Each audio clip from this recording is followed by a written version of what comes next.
Continuamos con la segunda parte de la unidad 5, metabolismo de lípidos. Comenzamos con el proceso de lipólisis que se lleva a cabo en los adipocitos. Este consiste en el rompimiento de los triglicéridos para liberar ácidos grasos y glicerol hacia la circulación. El proceso comienza en el paso número 1 cuando la hormona lipolítica llega al receptor a nivel de membrana. Este receptor está acoplado a proteínas G, que son un tipo de receptores especiales, las cuales utilizan GTP, y se enciende una enzima llamada de nitrociclasa, la cual entonces genera AMP cíclico a partir de ATP, y este AMP cíclico en el paso número 3 enciende a una enzima llamada proteincinasa A o PKA. Esta enzima entonces fosforila a otra enzima llamada lipasa sensible a hormonas. ¿Por qué? Porque esta enzima se regula por las hormonas, y al fosforilarse por la PKA se enciende, y entonces esta lipasa lo que hace es tomar a los triglicéridos de la gota gigante de grasa del adipocito, y en este proceso ayuda también una proteína que se llama perilipina, que rodea en la periferia la gota gigante de grasa almacenada en los adipocitos, que al fosforilarse por la pecada cambia de estructura, de conformación, y entonces ya la lipasa sensible a hormonas puede tomar triglicéridos, romperlos en el paso número 5 y liberar de esta forma 3 ácidos grasos libres y un glicerol hacia la circulación, que es el paso número 6. Los ácidos grasos generalmente se unen a proteínas plasmáticas como es la albúmina. La albúmina entonces facilita el transporte de ácidos grasos libres en el plasma. También hay una fracción menor como tal, como ácidos grasos libres. Y una vez que llegan a las células periféricas, como es el caso del músculo, vemos a la derecha un miocito, se absorbe estas células periféricas, se transporta en la membrana por un transportador de ácidos grasos, el paso número 7, y una vez que entra este ácido graso a la célula periférica, se transporta a mitocondria y entra a beta-oxidación para oxidarse y obtener energía en forma de ATPs, y esto lo vamos a ver con detalle más adelante. El glicerol también que sale del adipocito llega al hígado y se utiliza para gluconogénesis. Y esto precisamente lo vemos en la siguiente imagen. El destino metabólico del glicerol. Entonces, cuando se libera a partir del rompimiento de los triglicéridos, llega al hígado a través de la circulación y en un inicio se fosforila por encima del glicerol suinasa. Lo vemos en la parte superior de la figura en el lado izquierdo. Y entonces se transforma en glicerol 3-fosfato. Posteriormente viene una enzima que lo oxida, la glicerol 3-fosfato deshidrogenasa, entra en óxido, sale en reducido y se convierte en dihidroxicetona fosfato, y gracias a la tirosina fosfato isomerasa, que es una enzima de glucólisis que es reversible, se transforma en glicerol 3-fosfato, y de ahí puede seguir su rumbo hacia glucólisis, o también se puede utilizar en gluconogénesis. Muy bien, vamos a hablar ahora de beta-oxidación, que es el proceso por el cual los ácidos grasos se oxidan para obtener energía a partir de ellos. Y el primer paso para utilizar el ácido graso es su activación. Activación quiere decir que se une el ácido graso a una molécula de coenzima A. Esto lo vemos en la imagen en el paso número 1, una enzima llamada ácido graso o coenzima sintetasa, une una coenzima A al ácido graso, y para hacer esto requiere 2 fosfatos que obtienen del ATP. Por lo tanto, el ATP se fosforila 2 veces y se libera como AMP. Lo vemos en el paso número 2 de la imagen. Y el producto final de esto es el ácido graso coenzima A, que no es otra cosa más que el ácido graso pegado ya a una coenzima A. Esta coenzima se pega en la cabeza del ácido graso, en el grupo carboxilo, y este paso se llama activación del ácido graso. Esto es necesario para que el ácido graso se siga metabolizando. Esto pasa en el citosol una vez que el ácido graso se mete a la célula. Posteriormente, dentro de la célula, el siguiente paso es que el ácido graso se transporte hacia la matriz mitocondrial. Recordemos que la mitocondria posee 2 membranas, una externa que es muy permeable un espacio intermembrana y una membrana mitocondrial interna que es muy cuidadosa en el transporte de los solutos. No cualquier soluto pasa la membrana interna, a diferencia de la externa. Y entonces vemos aquí el sistema de transporte de los ácidos grasos al interior de la mitocondria. El primer paso en la parte de arriba a la izquierda en la imagen, una vez que se activó el ácido graso, es que la enzima carnitina palmitoyltransferasa 1, que está en la membrana mitocondrial interna, tome el ácido graso coenzima A que vimos en la imagen pasada y lo pegue a una carnitina. Se libera entonces la coenzima A y el ácido graso ya quedó unido a una carnitina y esto se llama acilcarnitina. Simplemente se intercambia la carnitina por la coenzima A. Una vez que ya está el ácido graso pegado a la carnitina, a continuación una translocasa que se llama acilcarnitina translocasa, que está en la membrana mitocondrial interna, toma este acilcarnitina, este ácido graso, y lo mete al interior de la mitocondria. Y una vez que está dentro ya como acilcarnitina, hay otra enzima que es muy parecida a la primera que vimos en la membrana externa, que se llama carnitina palmitoyltransferasa 2 en la parte de abajo a la izquierda de la imagen. Esta enzima entonces deshace lo que hizo la primera, es decir, le quita la carnitina al ácido graso y le pega una coenzima A, de forma ya que finalmente tenemos el ácido graso coenzima A en el interior de la mitocondria, y entonces ahora sí este ácido graso con la coenzima A puede entrar a beta oxidación. Todo esto fue para poder transportar el ácido graso a la mitocondria y para eso se requiere que se una a una molécula de carnitina, que es un derivado de aminoácidos. Se produce en la célula y sirve para el transporte de ácidos grasos a la matriz mitocondrial. Muy bien, una vez que entró el ácido graso a la mitocondria, aquí están las enzimas necesarias para llevar a cabo el ciclo de la beta-oxidación. Lo vemos aquí en la imagen. Este es un resumen del proceso. Vemos cómo el ácido graso está en la parte de arriba a la izquierda. Noten que la cabeza está hacia abajo, el grupo carboxilo, y la cola está hacia arriba en esta imagen.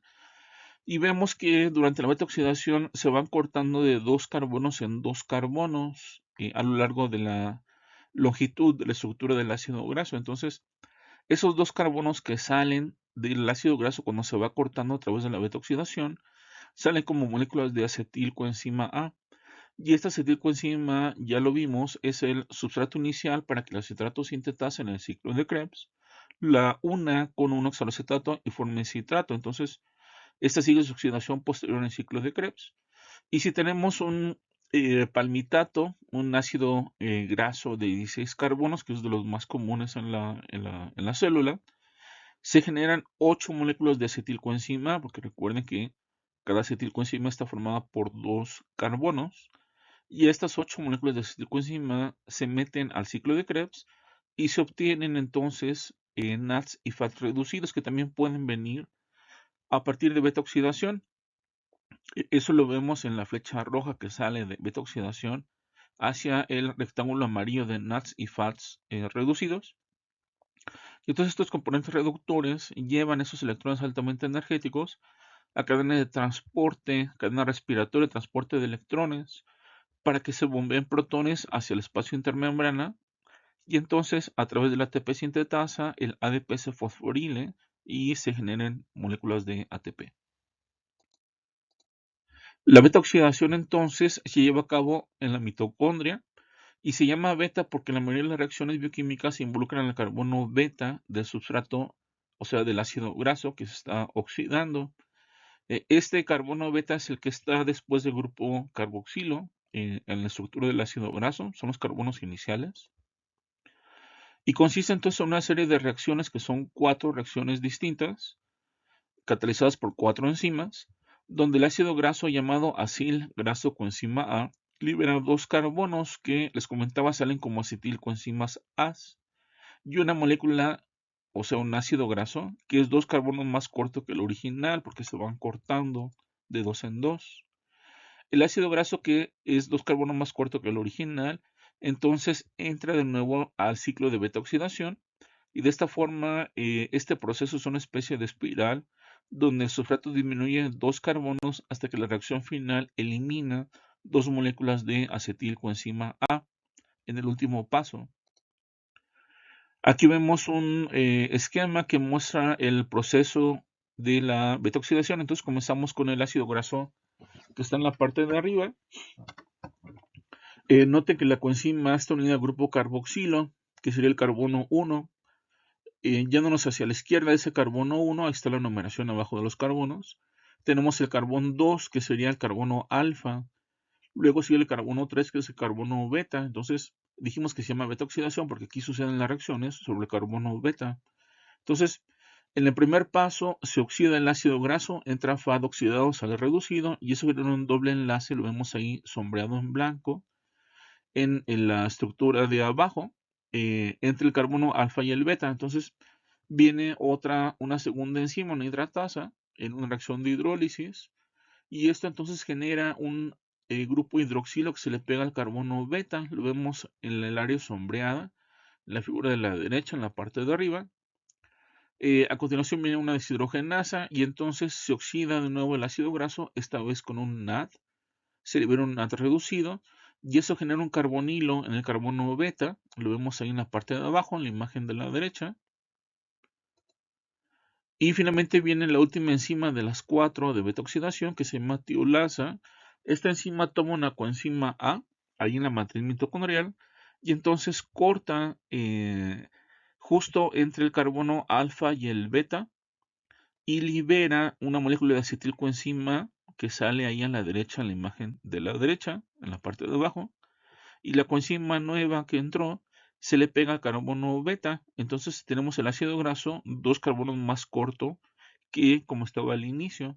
Y entonces este acilcoenzima, 2 carbonos más cortos, regresa otra vez y se repite el ciclo desde el paso número 1 hasta el paso número 4 para liberar otra molécula de acetilcoenzima A. En el último paso, cuando quedan 4 carbonos en total, después de que se fueron cortando todos los demás carbonos, recuerden de 2 en 2, estos últimos 4 carbonos del ácido graso se rompen a la mitad y en esa última reacción, solamente en esa última, se liberan 2 moléculas de acetilcoenzima A en vez de una sola, como pasó con las demás reacciones de ese mismo ácido graso. Entonces, en el último paso, se liberan 2 de acetilcoenzima y ya no se repite el ciclo porque ya se formó acetilcoenzima A. Entonces, en cada vuelta de la beta oxidación se produce un NAD reducido, un FAD reducido y una molécula de acetilcoenzima A por cada uno de los ciclos que entre el ácido graso.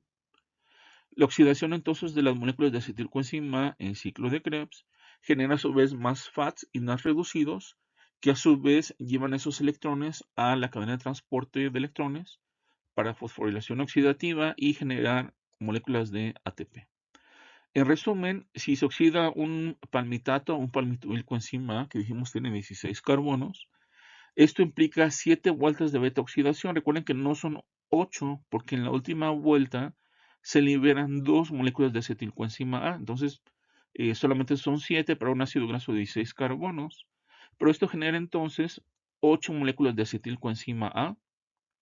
Genera 7 FADs, 7 NADs, porque son 1 por cada vuelta de ciclo. Estas moléculas de acetilcoenzima se traducen en el ciclo de Krebs en 8 GTPs, 24 NADs reducidos y 8 FADs reducidos. Se producen entonces en total 31 moléculas de NADs reducidos y estos equivalen a 2.5 ATPs por cada NAD reducido. En total se generan 77.5 ATPs solamente de los NADs producidos en total. Y a su vez se producen 15 FATs, sumando los 7 FATs de beta oxidación más los 8 FATs del ciclo de Krebs. Si los multiplicamos por 1.5 ATPs por cada FAT reducido, nos da un total de 22.5 ATPs. Por esta cifra tenemos que restarle los 2 ATPs invertidos en el paso de activación del ácido graso. Recuerden que un ATP se fosforila 2 veces y se sale como AMP. Dijimos este fue el paso de activación. Dijimos que fue el paso inicial para que se metabolice el ácido graso y entonces por esa razón se consideran como que se metieron 2 ATPs en ese paso de activación. Por lo tanto, en lugar de tener 108 ATPs, que sería la suma de todos los que vemos aquí, tenemos un total de 106 ATPs. Muy bien, y en cuanto a la regulación de esta vía, hay algo muy importante que la célula tiene que hacer, que es evitar romper el ácido graso, llevar a cabo beta-oxidación en forma simultánea con el proceso de síntesis de ácidos grasos que lo vemos a la izquierda en esta imagen. La línea punteada divide entonces a la derecha la beta-oxidación y a la izquierda la síntesis de ácidos grasos. Noten que son procesos inversos. La síntesis de ácidos grasos forma entonces palmitatos, sobre todo a partir del exceso de carbohidratos en la dieta. Esto pasa en el hígado. Y en la derecha está el proceso de beta-oxidación que ya vimos con más detalle. Ya vimos cómo se transporta el ácido graso a través de la ayuda de la carnitina y cómo la beta-oxidación produce en el lado derecho de la imagen las moléculas de acetilcoenzima A. Bien, entonces vamos a ver qué pasa con la síntesis de ácidos grasos. Recuerden que la síntesis de ácidos grasos se lleva a cabo en el postprandio. Es una vía que se enciende con la presencia de insulina. Y en el lado derecho la beta-oxidación pasa en el escenario contrario, cuando no tenemos ya suficiente glucosa porque estamos en ayuno.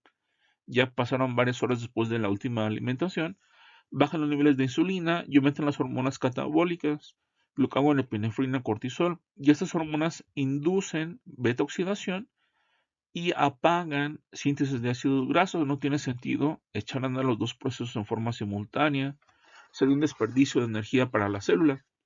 Por lo tanto, en ayuno se lleva a cabo síntesis de ácidos grasos y, perdón, se lleva a cabo en el postprandio síntesis de ácidos grasos y en el ayuno sí se lleva a cabo beta-oxidación. Entonces, esta beta-oxidación en el ayuno nos permite obtener ATPs para que la célula pueda seguir trabajando a pesar de estar en ayuno. Muy bien, la forma como la célula se asegura de que no se echen a andar en forma simultánea es porque la glucosa ingerida en exceso, vamos a hablar de la síntesis de ácidos grasos en el lado izquierdo de la imagen. Esta glucosa se transforma a través de glucólisis y la PDH, complejo de la piruvato deshidrogenasa, en acetilcoenzima A. Esta acetilcoenzima entonces se transforma en malonilcoenzima A por una enzima que se llama acetilcoenzima carboxilasa, conocida como ACC, el paso número 3 en esta imagen. Esta enzima, la ACC, se enciende por la presencia de insulina. La insulina entonces que se eleva en el postprandio hace que se encienda una fosfatasa en el paso número 2 en la imagen. Esta fosfatasa le quita el fosfato a la ACC y entonces se enciende la enzima. Pero cuando baja la insulina y aumentan el glucagón y otras hormonas catabólicas, se enciende la proteína sinasa A o PKA y esta sinasa fosforila de nuevo a la ACC. Me refiero a la flecha roja que sube del ACC sin fosfato hacia el ACC con el grupo fosfato y entonces esto inactiva a la enzima. Por lo tanto, en postprandio, la enzima se enciende, hay síntesis de ácidos grasos, y en ayuno, cuando baja la insulina, aumenta el glucagón, la enzima se fosforila y se apaga y entonces se bloquea síntesis de ácidos grasos. Y la implicación de esto es que esta enzima, dijimos, produce malonilcoenzima A y este es el substrato para la síntesis de ácidos grasos. Esto pasa a través de una enzima que se llama ácido graso sintetasa. Es la flecha azul que baja de malonilcoenzima a ácidos grasos. Y sucede que este malonilcoenzima que se produce en el citosol, esta vía se lleva a cabo en el citosol, inhibe a la CAT1, que es la carnitina citransferasa 1. Recuerden, esta enzima participa en el transporte de ácidos grasos a la mitocondria, desde el citosol a la mitocondria. Entonces, si hay malonilcoenzima presente, se bloquea el transporte de ácidos grasos y por lo tanto no se lleva a cabo beta-oxidación. Eso pasa en el postprandio. En el ayuno se inhibe la ACC, ya vimos cómo, baja la malonilcoenzima A o está ausente en la célula y no hay quien bloquee el transporte de ácidos grasos, la CAT1, al interior de la mitocondria, por lo tanto prevalece beta-oxidación. Bien, vamos a hablar de la síntesis de cuerpos cetónicos, conocida como cetogénesis. Esto pasa en el ayuno, el hígado produce cuerpos cetónicos y estos salen a la sangre para llevar energía a los tejidos periféricos. Estos cuerpos cetónicos vienen de la beta-oxidación, porque la acetilcoenzima que se produce en beta-oxidación cuando se eleva la lipólisis por el ayuno, y la beta-oxidación por el ayuno, esta acetilcoenzima en el hígado no se mete al ciclo de Krebs, sino que se utiliza para formar cuerpos cetónicos, que son tres: el 3-hidroxibutirato, llamado beta-hidroxibutirato, acetoacetato y acetona. Esto lo vemos en la imagen. Y esto pasa en las mitocondrias de los hepatocitos, que son los responsables de llevar a cabo la cetogénesis, que dijimos pasa en el ayuno.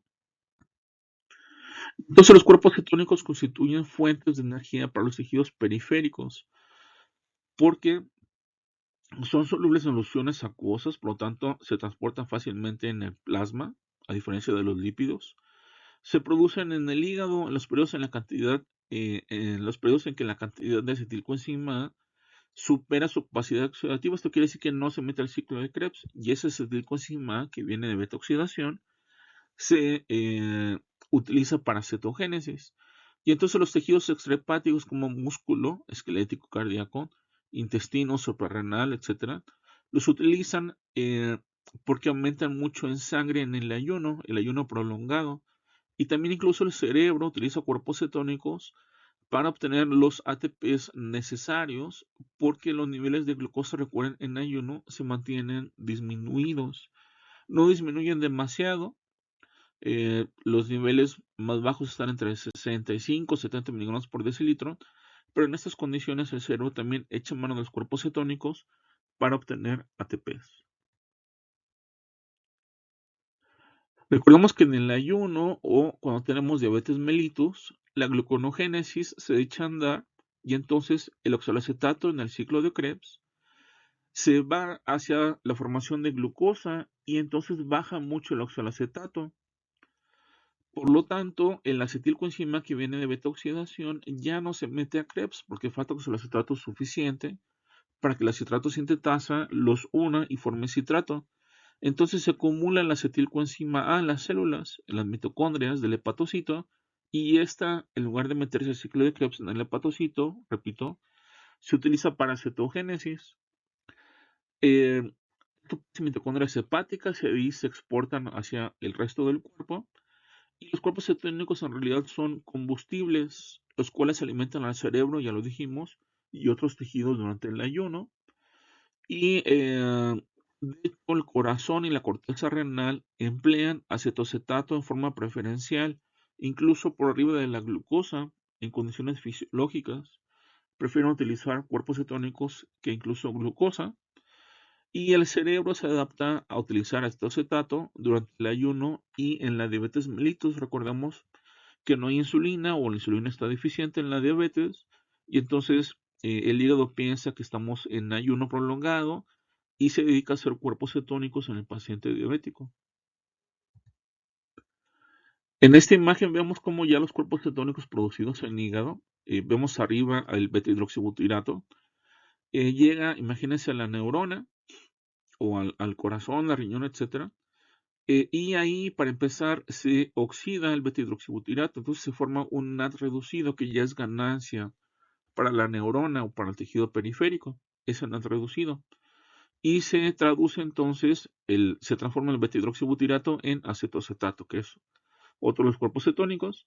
Y a continuación viene una enzima que se llama 3-acetilcoenzima transferasa, conocida como SCOT. Esta enzima se expresa en todos los tejidos excepto en hígado. Por esa razón, el hígado no puede comerse los cuerpos cetónicos que sintetiza, sino que el hígado se sacrifica, y como no tiene esta enzima en los hepatocitos, pero sí está en los demás tejidos del cuerpo, esta enzima se encarga de transformar el acetoacetato en acetoacetilcoenzima A. Ya vimos vemos en la imagen que esta enzima utiliza succinilcoenzima, libera succinato, que se va al ciclo de Krebs, y esta acetilcoenzima en la parte de abajo se rompe por la tiolasa y libera dos moléculas de acetilcoenzima A. Y esta acetilcoenzima, producida en los tejidos periféricos como las neuronas, aquí sí puede entrar en el ciclo de Krebs, porque esos tejidos no llevan a cabo gluconogénesis. Entonces, en las neuronas y demás tejidos periféricos hay suficiente oxaloacetato para que Krebs siga trabajando, y entonces la acetilcoenzima que viene de los cuerpos cetónicos entre directamente al ciclo de Krebs, y allí se obtengan más NADs y fosfatos reducidos para traducirse en ATPs a través de fosforilación oxidativa. En esta imagen vemos cómo el hígado entonces produce los cuerpos cetónicos. Vemos en la imagen del lado izquierdo que se forman acetocetato, 3-hidroxibutirato, y salen a la circulación. Recordemos que esto pasa en ayuno o en diabetes mellitus. Cuando se enciende gluconogénesis, hay lipólisis, los ácidos grasos entran en beta-oxidación y se transforman entonces esas moléculas de acetilcoenzima A en cuerpos cetónicos. El acetocetato se puede descarboxilar en forma espontánea en la sangre y forma acetona. La acetona es un cuerpo cetónico, uno de los tres dijimos, pero este es volátil, puede exhalarse en la respiración y de hecho tiene un olor característico de manzanas podridas en la respiración. Entonces, los pacientes que tienen cetoacidosis, por ejemplo, cetoacidosis diabética, o que están en un ayuno extremo, eliminan mucha acetona por la respiración y se puede oler este olor característico en estas personas. Y entonces, el acetocetato y el 3-hidroxibutirato, que son los dos principales cuerpos cetónicos, entran al músculo o a los tejidos periféricos como neuronas. Y ya vimos lo que pasaba en la imagen pasada. El 3-hidroxibutirato se oxida, se convierte en acetocetato y la tiolasa libera dos moléculas de acetilcoenzima A en los tejidos periféricos para que se obtengan ATPs a través de ciclo de Krebs y fosforilación oxidativa. De esta forma, los cuerpos cetónicos son una forma de transporte de acetilcoenzima en sangre que van del hígado a los tejidos periféricos en ayuno prolongado y en diabetes mellitus. Muy bien, pasamos ahora a la vía contraria, que es la síntesis de ácidos grasos. Ya mencionamos un poco de esta vía en la imagen de la regulación de beta-oxidación. Y recordemos que la capacidad de almacenaje de azúcares o glúcidos en el cuerpo es limitada. De esta forma, la transformación de glucosa en ácidos grasos, que sí se pueden almacenar, prácticamente los adipocitos no tienen límite para almacenar grasas. Es muy importante esta vía. Vemos que la glucosa ingerida en exceso se transforma en ácidos grasos, los cuales se convierten en triglicéridos que se almacenan en grandes cantidades en el tejido adiposo. La síntesis de ácidos grasos, dijimos, se lleva a cabo en el citosol. Requieren grandes cantidades de CO2, NAT fosfato reducido, que vienen de la vía de las pentosas fosfato, que es una derivación ahí de la glucosa, algo parecido a glucólisis. Y asimismo se requiere gran cantidad de acetilcoenzima citosólica, las cuales entonces se producen a partir de la glucosa en la mitocondria, y desde la mitocondria sale al citosol para llevar a cabo la síntesis de ácidos grasos. Y ya lo mencionamos que el primer paso en la síntesis de ácidos grasos es convertir la acetilcoenzima en malonilcoenzima por medio de la enzima ACC o acetilcoenzima carboxilasa. En esta imagen vemos cómo en el lado izquierdo está el citosol, a la derecha está la mitocondria, como el piruvato que viene de glucólisis en la parte de arriba a la izquierda se transporta a mitocondria y la piruvato deshidrogenasa forma acetilcoenzima A. Y al combinarse con oxaloacetato en el ciclo de Krebs por la citrato sintetasa, en el lado derecho de la imagen se produce citrato. Este citrato sale al citosol y ahí hay una enzima, una liasa, que lo rompe otra vez en oxaloacetato y acetilcoenzima A. Y esa acetilcoenzima liberada en el citosol, entonces ya es sustrato de la ACC para formar malonilcoenzima A y esta entra a un complejo multienzimático llamado ácido graso sintetasa, la cual produce entonces ácidos grasos en forma de palmitatos de 16 carbonos. En esta imagen vemos cómo trabaja la ACC. En la parte de arriba vemos cómo la acetilcoenzima con sus dos carbonos es sustrato de la ACC, que es una enzima que contiene biotina. Esta es una vitamina que participa en transferencia de carbonos con la ayuda de las enzimas. Y un carbono que viene del CO2, que está ahí en azul en el centro, se transfiere a la acetilcoenzima para formar malonilcoenzima que tiene ya 3 carbonos. Entonces, esta es la acción del ACC para formar malonilcoenzima y a partir de aquí ya se utiliza como sustrato la malonil en la enzima subrasa sintetasa para formar palmitatos. Bien, entonces el paso clave en la síntesis de ácidos grasos es la formación de malonil coenzima A. Una vez formada el malonil se utiliza exclusivamente para síntesis de ácidos grasos. La ACC ya vimos se fosforila mediante una cascada de AMP cíclico y al fosforilarse se inhibe. Entonces, esta es la forma como en ayuno al aumentar las hormonas catabólicas, glucagón, epinefrina, cortisol, se apaga la síntesis de ácidos grasos y se echa a andar beta-oxidación. También hay mecanismos donde al aumentarse la insulina en sangre, dijimos se aumenta glucólisis, se aumenta acetilcoenzima A, y esto es el inicio para que la insulina encienda a la ACC y comience la síntesis de ácidos grasos en el citosol de los hepatocitos. Y recuerden también que la malonilcoenzima inhibe a la CAT1, el transportador de carnitina de los ácidos grasos hacia la mitocondria, y entonces cuando se echa a andar síntesis de ácidos grasos se inhibe beta-oxidación. Muy bien, vamos a hablar ahora del colesterol. El colesterol es una molécula anfihepática producida en nuestro cuerpo. Se producen más o menos de 800 a 1500 miligramos de colesterol al día. Y el resto del colesterol necesario procede de los alimentos. Se transporta en sangre en las lipoproteínas.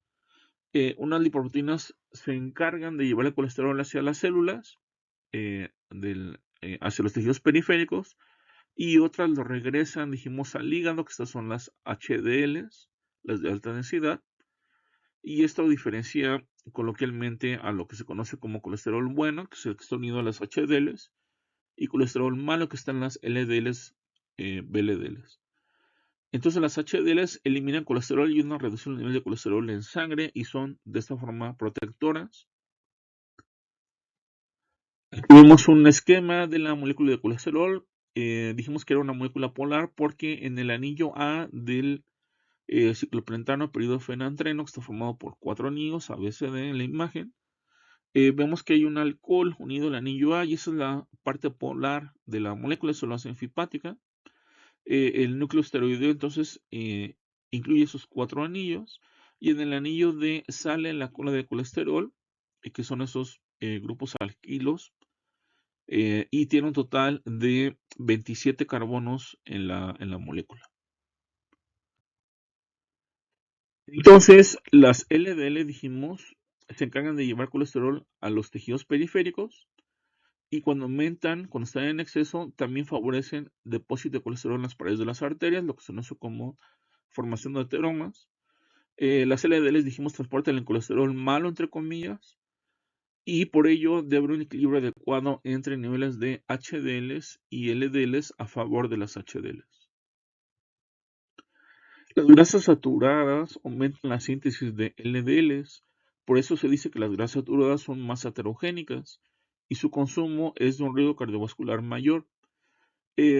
Sobre todo, ácidos grasos saturados de 14 a 16 carbonos son los más aterogénicos que se encuentran en alimentos de origen animal.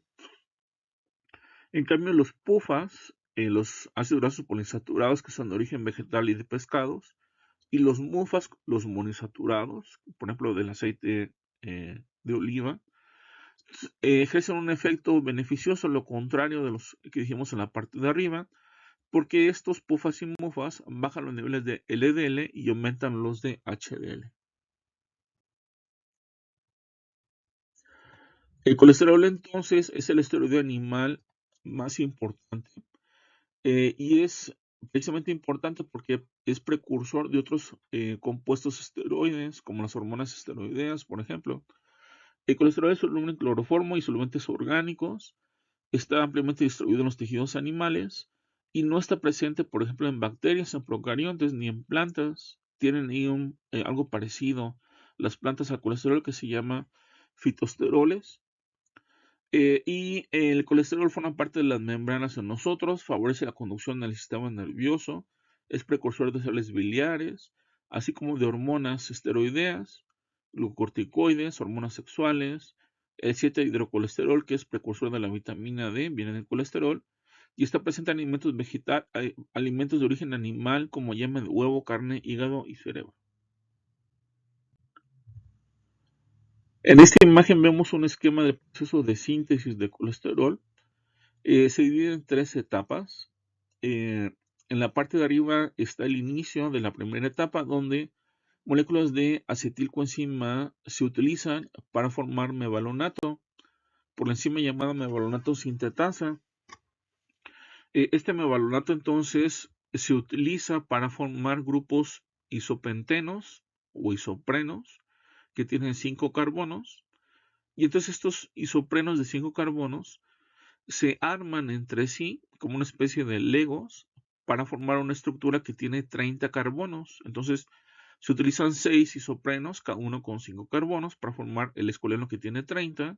Lo vemos en la imagen, en la segunda etapa.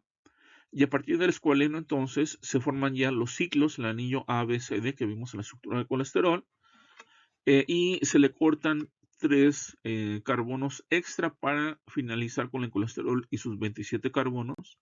La tercera etapa en la parte de abajo.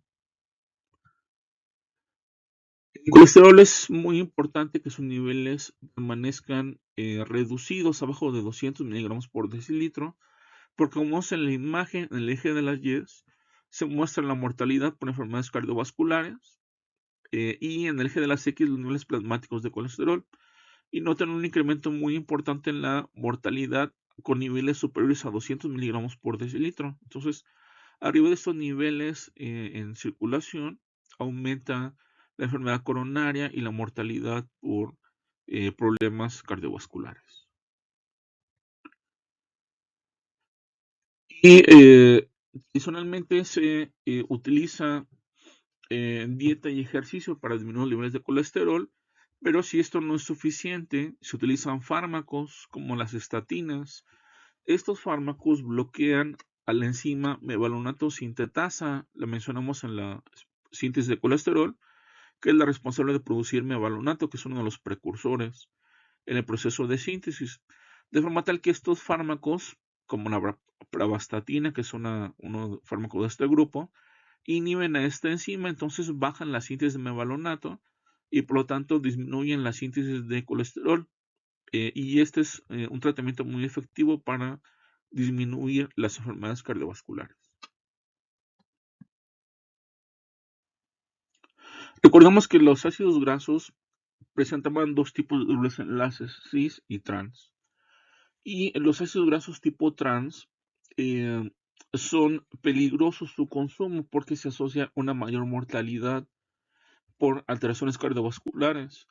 Y algo importante que con los ácidos grasos trans es que existen procesos industriales en los alimentos que aumentan su concentración en los alimentos, por ejemplo, la hidrogenación de las grasas. La hidrogenación de las grasas es un proceso industrial que permite deshacer los dobles enlaces en los ácidos grasos de los alimentos a través de la inyección de hidrógenos a las moléculas, pero en el proceso se forman ácidos grasos tipo trans como productos secundarios, y estos ácidos grasos tipo trans son los que generan más alteraciones cardiovasculares, pero este proceso de hidrogenación de las grasas permite entonces hacer que los alimentos aumenten su vida media de anaquel, eh, y esto protege en forma parcial la oxidación de las grasas y permite extender la vida media de los alimentos industrializados. El problema es que se producen ácidos grasos tipo trans. Entonces, estos ácidos grasos tipo trans se sabe que aumentan niveles de LDLs y que bajan niveles de HDLs, como vemos en la imagen. Las grasas saturadas, o sea que no tienen dobles enlaces, se asocia con incremento de LDLs, pero no modifican HDLs. En cambio, si consumimos más grasas tipo trans, con dobles enlaces tipo trans, aumentan LDLs y sí bajan HDLs. Entonces, según la American Heart Association, los niveles elevados de grasas trans en sangre aumentan 3 veces más el riesgo de enfermedad coronaria. Y aquí vemos cómo el colesterol em, aumenta los niveles de LDLs y estas LDLs que transportan el colesterol se depositan en el endotelio, en los vasos sanguíneos, en las arterias, y esto es algo que evitan los HDLs, por lo tanto, las HDLs disminuyen el depósito de colesterol en las paredes de los vasos y la elevación de las LDLs favorece la formación de la placa telangiectasia. Recordemos que las LDLs son la principal forma de transporte de colesterol en sangre. Y algo importante aquí asociado a los lípidos, específicamente eh, a la lipólisis y liberación de ácidos grasos libres y cetogénesis, o sea, la síntesis de cuerpos cetónicos, es la fisiopatología de la cetoacidosis diabética, que es una de las complicaciones más peligrosas para el paciente diabético, y todo comienza en el paciente diabético cuando la insulina está ausente o muy deficiente. Entonces, al no haber insulina suficiente, el músculo en la parte de arriba de la imagen induce proteólisis y esos aminoácidos salen a la sangre, llegan al hígado y se utilizan para gluconogénesis, la cual se estimula en ausencia de insulina. A su vez, la falta de insulina acelera la lipólisis en adipocitos y entonces salen ácidos grasos libres a sangre y glicerol, que vimos el glicerol se mete a eh, gluconogénesis, ácidos grasos libres, que se incrementa la lipólisis por el aumento de glucagón asociado a la diabetes mellitus, induce cetogénesis en el hígado, y entonces el hígado envía muchos cuerpos cetónicos a sangre, y los cuerpos cetónicos son ácidos débiles, los tres que vimos. Entonces, al aumentar mucho en circulación, se produce acidosis metabólica, que es una complicación que puede llegar a ser mortal en el paciente diabético que está muy descontrolado por la falta de insulina. Y esta acidosis metabólica se conoce como cetoacidosis diabética. En esta imagen vemos la utilización de combustibles en el ayuno. En el eje de las 10 vemos la concentración en plasma de todas sus moléculas y en las X los días de ayuno, desde el día 0 hasta el día 40 de ayuno. Vemos entonces cómo la glucosa en la línea azul comienza a bajar en el ayuno, pero recuerden que no disminuye demasiado porque las hormonas catabólicas se encargan de llevar a cabo gluconogénesis, glucogenólisis, para que no disminuya demasiado la glucosa. Recuerden que si disminuye demasiado ya se afecta las neuronas. Pero vemos cómo rápidamente en unos pocos días de ayuno comienzan a elevarse los cuerpos cetónicos, sobre todo el beta-hidroxibutirato en sangre, en la curva roja. También se elevan los ácidos grasos libres, la curva naranja. Estos vienen de los adipocitos, ya lo dijimos.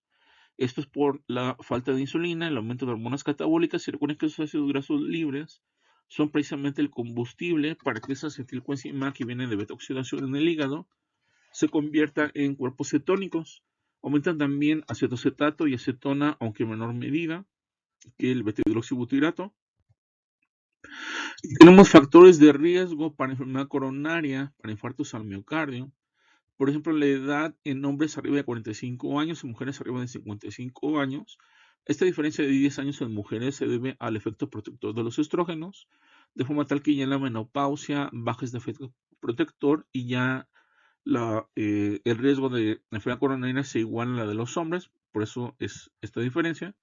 También el tabaquismo se asocia con enfermedad coronaria, diabetes mellitus, historia prematura de enfermedad coronaria, si algún familiar masculino tuvo un infarto de miocardio, pero era más joven de 55 años, sí es de riesgo. Si era mayor de 55 años, ya no es de riesgo para mí, para el paciente, pues. Y si el familiar era femenino y tuvo un infarto más joven de 65 años, sí es de riesgo para el paciente, pero si fue mayor de 65 años, ya no es de riesgo para el paciente. Por supuesto, hipertensión y niveles de LDLs disminuidos son factores de riesgo positivos asociados a enfermedad coronaria, y niveles, factores negativos, o sea, que protegen la enfermedad coronaria, es una elevación de HDL en sangre. Arriba de 60 miligramos por decilitro ya se consideran protectores para enfermedad coronaria. En esta imagen vemos el proceso de fisiopatología de la placa ateromatosa en las arterias. Y todo comienza en el paso 1 cuando las lipoproteínas, sobre todo LDLs, que se oxidan, se meten en el endotelio, atraviesan las células endoteliales, se depositan abajo de estas y se agregan en la matriz extracelular. De esta forma genera una inflamación local que atrae monocitos. Estos monocitos salen del vaso sanguíneo, se convierten en macrófagos y estos macrófagos se tragan a estas LDLs, pero no las pueden digerir porque prácticamente son colesterol en su totalidad y se convierten en células espumosas.